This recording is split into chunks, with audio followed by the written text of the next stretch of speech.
እግዚአብሔር ይሁን። ነገር ግን ከዚያ አምላካችሁን እግዚአብሔርን ትሻላችሁ። በልብህም ሁሉ በተከፈለ ልብ አይደለም፣ 100% በልባችሁ በነፍሳችሁም ሁሉ የፈለጋችሁት እንደሆነ ታገኙታላችሁ። ረሃብ ነው ጌታን እንድንፈልግ የሚያደርገን። ቅድም ነገርኳችሁ አስቀድሜ። ተጠምቼ ተርቤ ሌላ ሃይማኖት የለም እንዴ? ከኦርቶዶክስ ወጥቼ ባፕቲስት ሆንኩ። ባፕቲስት ሆኜ ውስጥ ደግሞ ሁኜ ያውም ስብከት አስጀምረውኛል። ምንም ግን እርካታ ውስጥ የለም። ከአንዱ ወደ አንዱ ሲሄድ መንፈስ ቅዱስ ከሰማይ መጣና በላይ ላይ ወርዶ ሃሌሉያ ይኸው እስከ ሽበት እስከ ሽምግልና እስከ ሽበት ቀጥ አድርጎ ያዘኝ። ክብር ለእግዚአብሔር ይሁን። አሜን እንላለን ወይ? ሃሌሉያ ክብር ለእግዚአብሔር ይሁን። ሁለተኛ ያለ ማቋረጥ እግዚአብሔርን መፈለግ። በቃ እግዚአብሔር እኔን አይሰማኝም፣ እግዚአብሔር አይመልስልኝም ብለን ተስፋ ሳንቆርጥ ያለ ማቋረጥ ፐርሲስተንትሊ ማለት ነው። ያለ ማቋረጥ እግዚአብሔርን መፈለግ በሕይወታችን ውስጥ ሪቫይቫል ያመጣል። አሜን በሉ። ሃሌሉያ። ዳዊት የእግዚአብሔርን ድንኳን ታቦቱን አምጥቶ ድንኳን ሰርቶ እዛ ውስጥ ካስገባ በኋላ ሕዝቡን መረቀ፣ ባረካቸው፣ ደስ አለው። ከዛ በኋላ ደግሞ አንዳንድ የሥጋ ቁርጥ ሰጣቸው፣ ህብስትም ሰጣቸው። ይሄ አሁኑ አይነት ቁርጥ አይደለም፣ ትንሽ አይደለም፣ ከፍ ያለ በልተው እስኪጠግቡ ድረስ ነው የሰጣቸው። ሰጣቸው፣ በሉ፣ ጠጡ። ከዛ ባረካቸው። መዝሙር የሚመስል ነገር ነው የተናገረው። አንደኛ ዜና ምዕራፍ 16ን ብታነቡ በግላችሁ ይህን ትረዳላችሁ። እኔ ቁጥር 11ን ብቻ ላንብብ። እግዚአብሔርን ፈልጉት፣ እሱ ነው የሚለው፣ ትጸናላችሁ። ሁልጊዜ ፊቱን ፈልጉት። አሜን። ሁልጊዜ ስታጡም፣ ሲኖራችሁ፣ ስትታመሙም፣ ጤና ስትሆኑም፣ በፈለገው ሁኔታ ውስጥ እግዚአብሔርን ፈልጉት። አሜን እንላለን ወይ? ትጸናላችሁ። ሁልጊዜ ፊቱን ፈልጉ። ለዚህ ጥሩ ምሳሌ የምትሆነን የእምነት እናታችን ሐና ነች። ሐና ያው ያለፈችበትን ታውቃላችሁ። መካን ነበረች። ጣውንቷ ደግሞ ታስለቅሳት ነበር።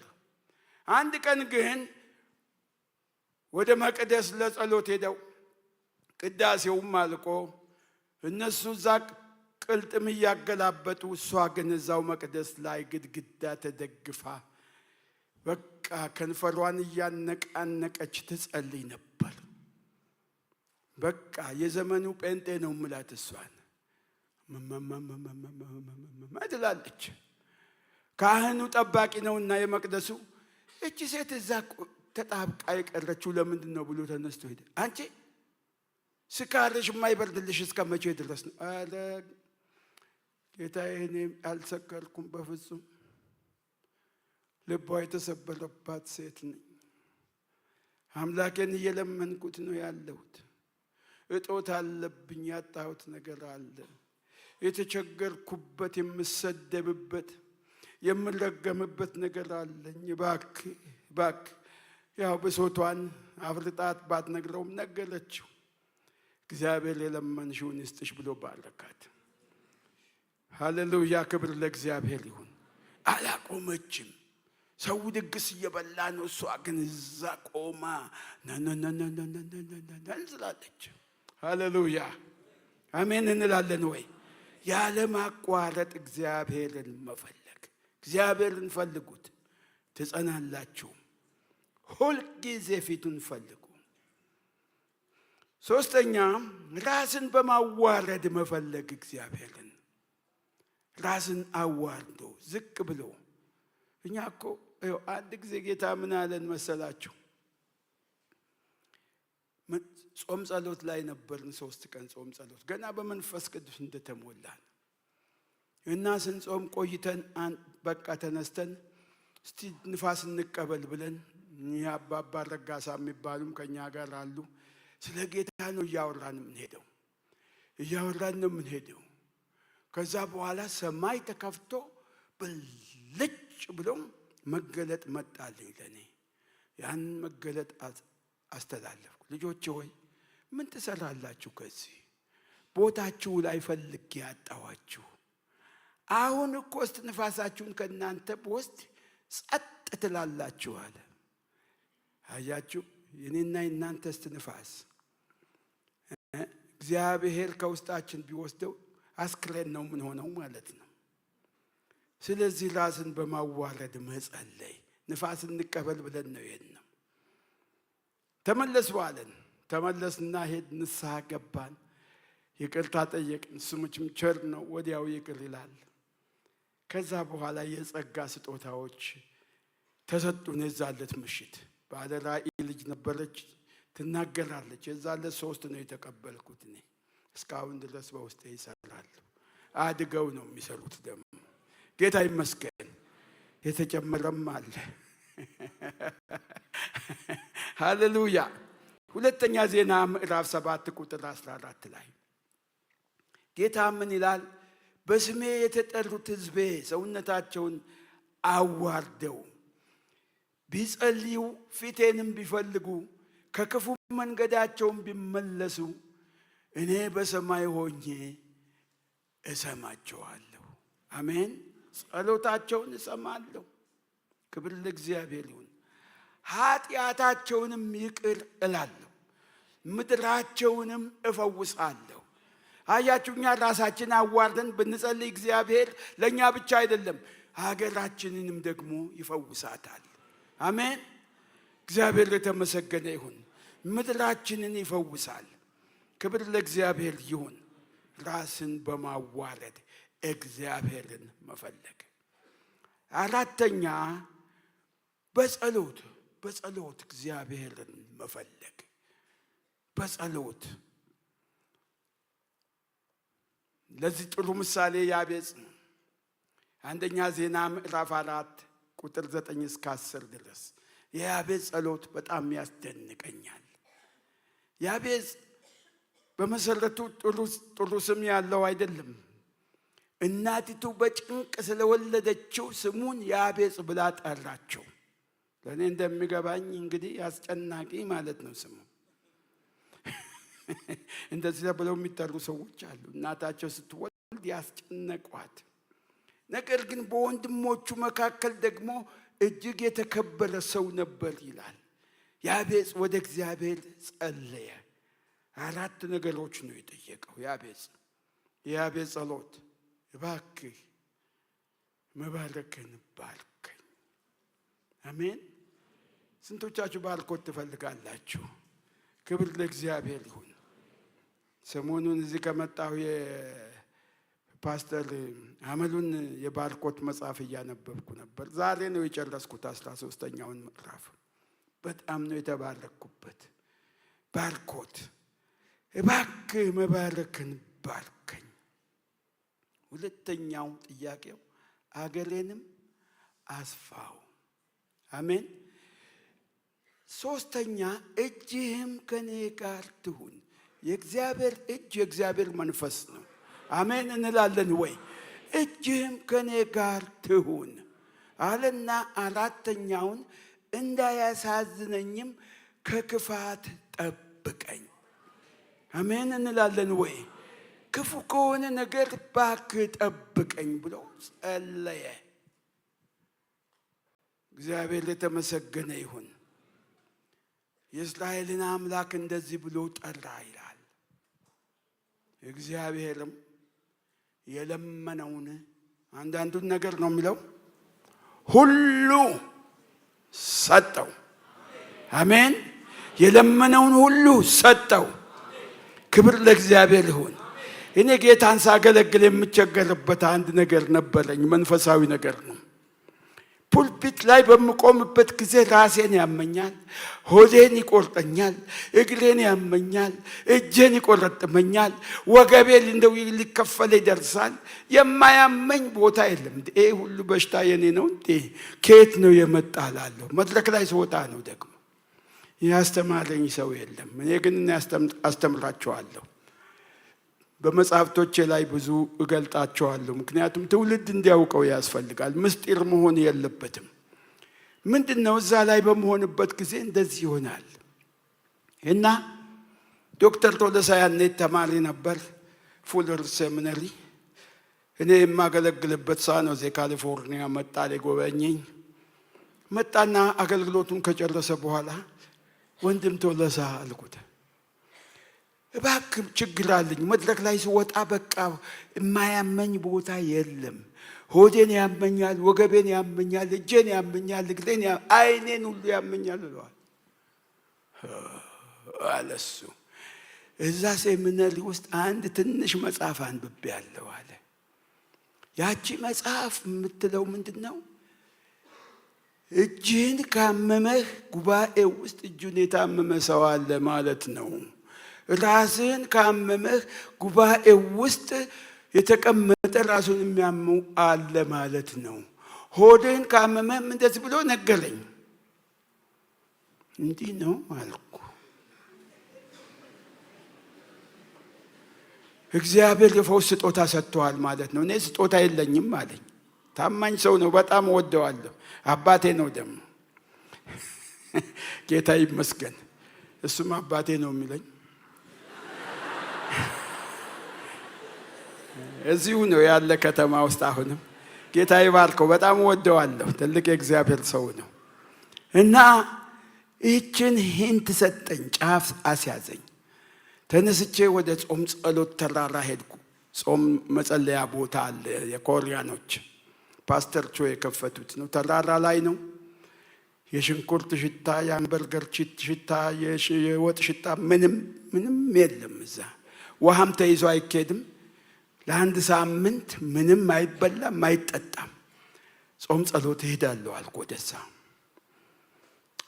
ሄድኩኝ። አንድ ወንድም አብሬ እሄዳለሁ ፓስተር። እኔ ማለት ታው አትችልም፣ እኔ ሳምንት ነው የምቆየው። አትችልም። እችላለሁ አለ።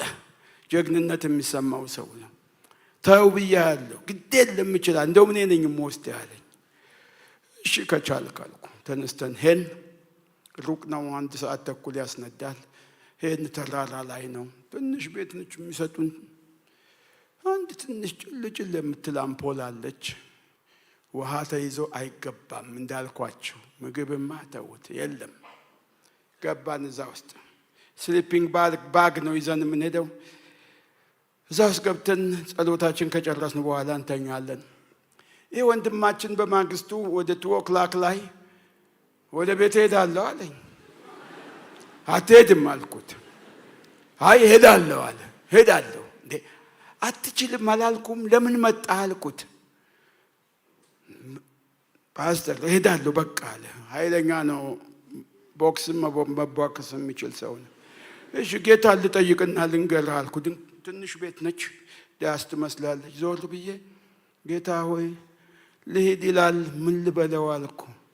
2 አውሬዎች አንበሳ ይሁን ነብር አላቅም፣ አፋቸውን ብለው ከፍተው ሊውጡት ተዘጋጅተው አሳየኝ።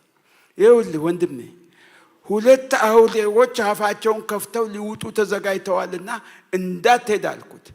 እምቢ ብሎ እቃውን ጠቅልሎ ሄደ። ልክ እሱ ሲሄድ ተንበረከኩኝ። ታውቃላችሁ በሕይወቴ ዘመን ይህን አልተንበረከኩም። 16 ሰዓት ከተንበረከኩበት ቦታ አልተነሳሁም። እግዚአብሔርን እፈልግ ነበር። የምጠይቀው ጥያቄ አንድ ነው።